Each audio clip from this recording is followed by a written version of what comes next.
Nchi hii ilipata uhuru mwaka 61. Hatutakubali kuwa koloni la mtu tena. Hilo jambo haliwezekani kwenye nchi hii. Hii ni nchi yetu sote, lazima tuheshimiane, ni nchi ya kidemokrasia na lazima watu wasikilizwe.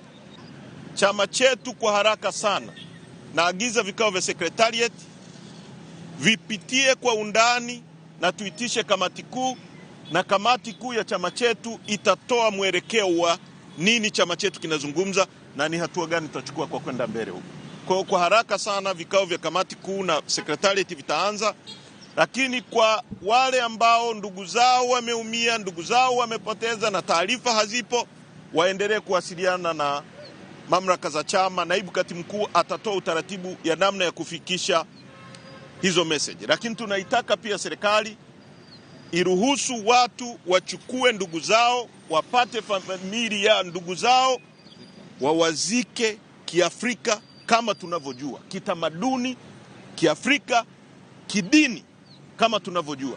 Wasiendeleze maumivu kwa familia ambazo zimepoteza ndugu zao.